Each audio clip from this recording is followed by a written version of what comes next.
அகதி என்ற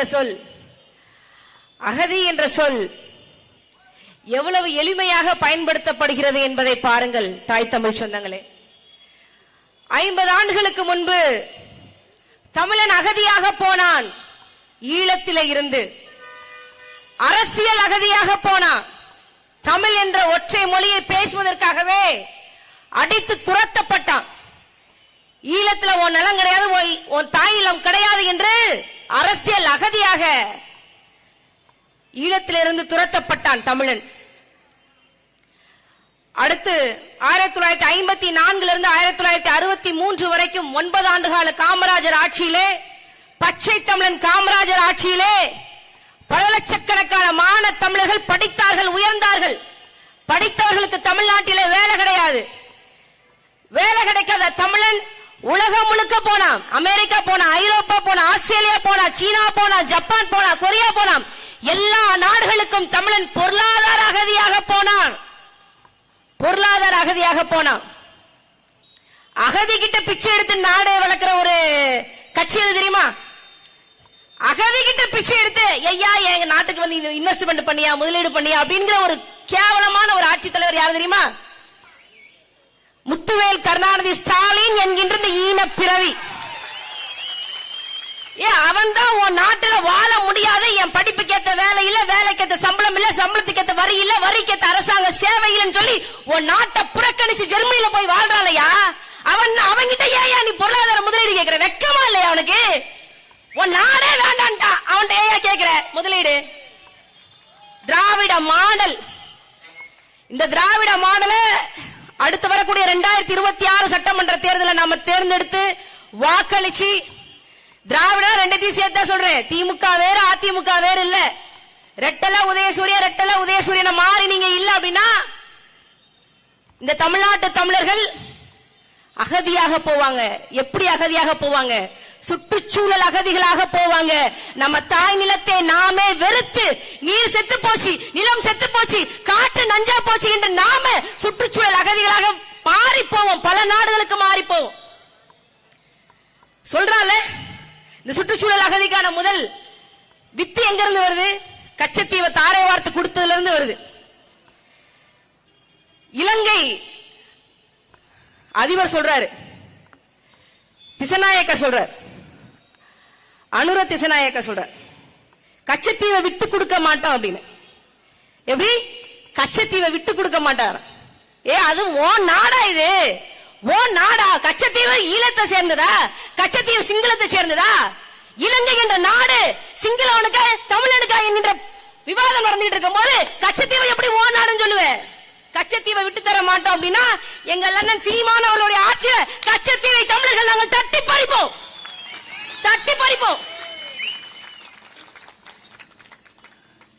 நேரு சொல்றாருங்க நாடாளுமன்றத்துல, இந்த சின்னஞ்சிறு தீவை பத்தி விவாதிப்பதற்கு நான் தயாராக இல்லை.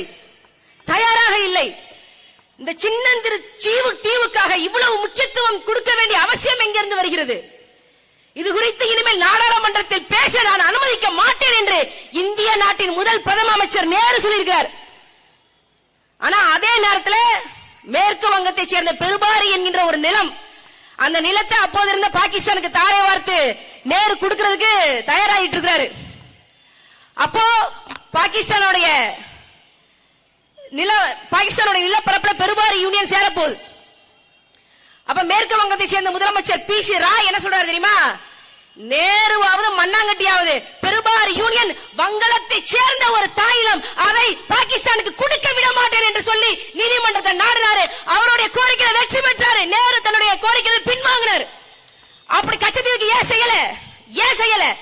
ஏன்னா கச்சத்தீவு 1974 தாரை வார்க்கப்படும் போது தமிழ்நாட்டின் ஆட்சி அதிகாரத்தில் உட்கார்ந்தது மஞ்சத்துண்டு மாஃபியா கருணாநிதி. தமிழன் அல்ல. அதான் காரணம். வேற எதுவும் காரணம் இல்லை. இன்னைக்கு சொல்றாங்க ONGC, நான் கடல்ல இருந்து பெட்ரோல் எடுக்க போறேன், கடல்ல இருந்து எரிவாயு எடுக்க போறேன். நம்ம கடல்ல இருந்து உப்பு எடுப்போம், மீன் எடுப்போம். அவன் கடல்ல இருந்து எரிவாயு எடுக்கணும்னு வர்றான். என் மீனவ சமுதாய மக்களுக்கு நான் சொல்லுவேன், இந்த நாட்டில் இருக்கக்கூடிய கடல் வளமும் மீனவர்களுக்கு தான் சொந்தம், நாட்டு வளமும் மீனவர்கள் நமக்கு தான் சொந்தம். ஒரு சீட்டு 2 சீட்டுக்காக திமுக அதிமுக வாக்களிச்சு ஏமாறாதீங்க. உங்களுக்காக நாட்டுல எப்படி DSP DGP SP inspector sub inspector இருக்குதோ அதே மாதிரி போலீஸ் படையை காவல் படையை நெய்தல் படையை கட்டுவதற்கு எங்கள் அண்ணன் செந்தமிழன் சீமான் அவர்கள் தயாராக இருக்கிறார். நீ நெய்தல் படையை இறக்கி விட்டு பாரு, சிங்கள கப்பற்படை துண்டக்கான துணியக்கான இந்திய நிலப்பரப்புல இருந்து வெளியேறானா இல்லையா பாரு, கடற்பரப்பு வெளியேறானா இல்லையா பாரு. பாரு சவால். சிங்களவன் ஓடுறத நீ பார்க்கணும்ல, நம்ம பார்க்கணும்ல, அதுக்கு ஒரு வாய்ப்பு கொடுத்து பாருங்க. இதுவரைக்கும் அவாடிச்சு நம்ம திரும்பி வந்தோம். இனிமேல் தமிழர்கள் நாம திருப்பி அடிக்கிற காலம் வந்து விட்டது. அதை உருவாக்குங்க. 2026 நான் போட்டியிடக்கூடிய நாகப்பட்டினம் மாவட்டம் கீழ்வேலூர்ல ஏற்கனவே 2004 சுனாமி வந்து குத்துயிரும் குறையுமா கிடக்குது. அங்க மண் அள்ளுறதுக்கு இந்த திமுக ஆட்சி அதிகாரம் கொடுத்திருக்கு. மண்ணல்றான், சவுட்டு மண்ணல்றான். அங்க இருக்கக்கூடிய ஆட்சியாளர் ஐஏஎஸ் படிச்சவர் மாதிரியே பேசல. எப்படி பேசுறாரு? திமுக மாவட்ட செயலாளர் மாதிரி பேசுறாரு. ஆயிரக்கணக்கான மக்கள், பிரதாபராமபுரத்தை சேர்ந்த ஆயிரக்கணக்கான மக்கள் போராடினார்கள், வீதிக்கு வந்தார்கள். ஆனாலும் பயன் என்ன? ஒரு பயனும் இல்ல. மண்ணளிக்கிட்டே இருக்கான். அதை தடுக்கணும் நாங்க நினைக்கிறோம். மறுபடி சுனாமி வந்துச்சுன்னா, மறுபடி பேரழிவு வந்துச்சுன்னா, ஆழி பேரழிவு வந்துச்சுன்னா அதை தடுப்பது எப்படி? எப்படி? நாகப்பட்டினத்தில் சொன்னாங்க, பேசினாங்க. சிபிசிஎல் போராட்டம் 4 ஆண்டு கால போராட்டம். 30 ஆண்டுகளுக்கு மேல நிலத்தை மக்கள் கிட்ட இருந்து, விவசாய நிலங்களை மக்கள் கிட்ட இருந்து வாங்கி பறிச்சுட்டு 600 ஏக்கர் நிலங்களை இந்த அரசாங்கம் பறித்து விட்டது. இந்த திமுக இந்த அதிமுக உரிய இழப்பீடு கொடுக்கல. 4 ஆண்டுகள் மக்கள் தெருவில் நின்று போராடுறாங்க. ஆட்சியர் கிட்ட மனு, ஏகப்பட்ட போராட்டம் ஆர்ப்பாட்டம். 2024 ஆண்டு மே 1 காலவரையற்ற உண்ணாவிரத போராட்டம் என்று பேசினாங்க. முன்னெடுத்தாங்க, மக்கள் முன்னெடுத்தாங்க. அப்பதான் நாம் தமிழர் கட்சிக்காரங்க நாங்க உள்ள போறோம். மே 9 2024 ஆண்டு நாம் தமிழர் கட்சி அண்ணன் செந்தமிழன் சீமான் அவர்களுடைய தங்கையாக நான் அந்த போராட்டத்தில் கலந்து கொள்ளும் போது நான் சொன்னேன், எனக்கு கேளுங்கள் தரப்படும், தட்டுங்கள் திறக்கப்படும் என்பதில் நம்பிக்கை இல்ல. வாங்கி சிபிசிஎல் கதவை உடைப்போம், வாங்க என் அன்பார்ந்த தாய் தமிழ் சொந்தங்களை என்று கேட்டேன். இதுவரைக்கும் அந்த போராட்டத்தை கண்டுகொள்ளாத கலெக்டர் 10ஆம் தேதி வந்தான். 10ஆம் தேதி வந்து உங்களுக்கு தேவையான இழப்பீட்டை நாங்கள் தருகிறோம், இந்த ஆகஸ்ட் 31 2024 ஆண்டுக்குள்ளே நாங்கள் இழப்பீடை தருகிறோம் என்று சொன்னார். 4 ஆண்டு கால மக்கள் போராட்டம் வென்று கொடுத்தது நாம் தமிழர் கட்சி, நாம் தமிழர் கட்சி, நாம் தமிழர் கட்சி. நாங்க சொன்னோம், செஞ்சோம். இப்ப நாகப்பட்டினத்தினுடைய பொறுப்பு அமைச்சராக இருக்கக்கூடிய பள்ளி கல்வித்துறை அமைச்சர், காசு வந்துருச்சு, மக்கள் கிட்ட கொடுத்ததுக்கு என்கிட்ட காசு இருக்கு, ஆனா கடைசியா ஒரு போராட்டத்தை பண்ணி விட அப்படிங்கிறான். பள்ளி கல்வித்துறையில ஏகப்பட்ட பிரச்சனை இருக்கு. 12,000 பகுதி நேர ஆசிரியர்கள் தொகுப்பூதியத்தை வாங்கி கொண்டு 13 ஆண்டுகளாக பணி நிரந்தரம் இல்லாம போராட்டம் செய்யறான்.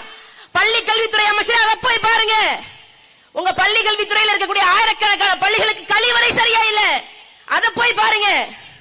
மக்களை ஏன் போராட தூண்டுறீங்க? நாங்க எப்பதான் வாழ்றது அப்படிங்கிற ஒரு கேள்வி இருக்குல்ல, அந்த கேள்விக்கு பதில் என்ன வச்சிருக்கீங்க? இந்த பரந்தூர் விமான நிலையம் 2024 ஆண்டிலே நாங்கள் விமான நிலையத்தை கட்டிவிடுவோம் என்று இந்திய பாராளுமன்றத்தில் பேசப்பட்டதே. அன்பார்ந்த தாய் தமிழ் சொந்தங்களே, போராட்டம் தொடர்ந்து கொண்டே இருக்கலாம், ஒரு நாள் போராட்டம் முடிவுக்கு வரும். எங்கள் அண்ணன் செந்தமிழன் சீமான் அவர்கள் சார்ஜ் கோட்டையிலே செந்தமிழன் சீமான் ஆகிய நான் என்ற பதவி ஏற்கும் போது பரந்தூர்ல விமான நிலைய போராட்டத்தை ரத்து செய்யறதுக்கான சாத்தியக்கூறு இருக்கிறது. ஏன் என்று கேட்டால், பரந்தூரிலே விமான நிலையம் என்கின்ற பேச்சுக்கு இடமில்லை என்ற செய்தி உங்களுக்கு வரும், கட்டாயம் வரும். எங்கள் அண்ணன் கையெழுத்து போட்ட உடனே மக்களுக்கு எதிரான அத்தனை விஷயங்களை நாங்க ரத்து செய்வோம், தடை செய்வோம். அதுக்கு ஒரு வாய்ப்பு கொடுங்க. கடைசியாக இறுதி 2 நிமிடம். மறைதந்த வள்ளுவர் சொல்றாரு, என்ன சொல்றாரு? மணிநீரும் மண்ணும் மழையும் மணிநிலர் காடும் உடையது அரண். நாட்டுக்கு அரண் என்பது மண்வளம், மலைவளம், நீர்வளம், காட்டு வளம், இதெல்லாம் சேர்ந்துதான் ஒரு நாட்டுக்கு வல்லரண் என்று சொல்றார்.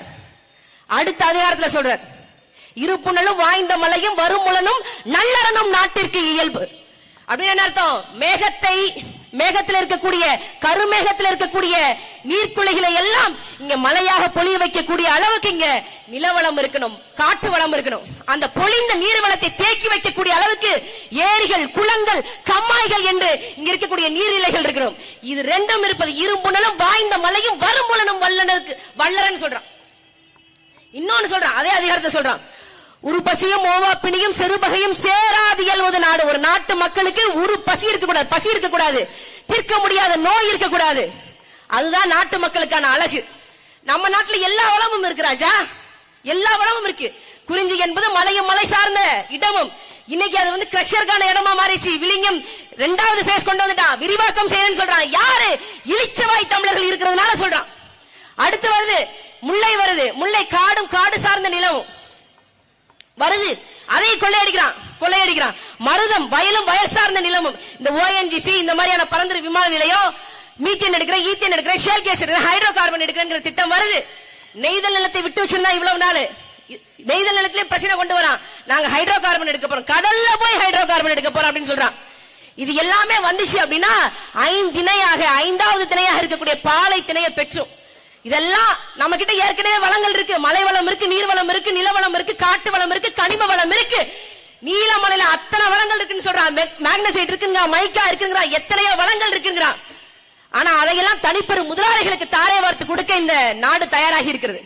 அதே அதிகாரத்துல கடைசியாக வள்ளுவர் சொல்றார், இத்தனை வளங்கள் உங்ககிட்ட இருக்கலாம், ஆங்கமை வெய்திய கண்ணும் பயனின்றே வேந்தமை வில்லாத நாடு. இத்தனை வளங்கள் இருந்தும் ஒரு நாடு பயனற்று போகும். எப்போ? நல்ல வேந்தன் இல்லாத போது அனைத்து வளங்களையும் கொண்ட நாடு பயனற்று போகும் சொல்லுது. தமிழ்நாட்டில் திருவள்ளூர் மாவட்டத்திலிருந்து இருந்து கன்னியாகுமரி மாவட்டம் வரைக்கும் ஏகப்பட்ட வளங்கள் இயற்கை நமக்கு அள்ளி கொடுத்திருக்கு. அதை மக்களுக்காக பயன்படுத்த முடியாத, தெரியாத ஒரு ஆட்சி அதிகாரத்துக்கிட்ட இதுவரைக்கும் நீங்கள் ஆட்சி அதிகாரத்தை, முதலமைச்சர் பொறுப்பை மாற்றி கொடுத்து விட்டீர்கள். இந்த நிலை மாற வேண்டும். எம் மண்ணின் வளங்கள் எம் மண்ணின் மக்களுக்கே என்று முழங்குகின்ற செந்தமிழன் சீமானவர்களுடைய ஆட்சியை நீங்கள் தாருங்கள். இந்த செந்தமிழ் நாட்டில் செந்தமிழன் சீமானன் அவர்களுடைய ஆட்சி அமையட்டும். நன்றி, வணக்கம். நாம் தமிழர்.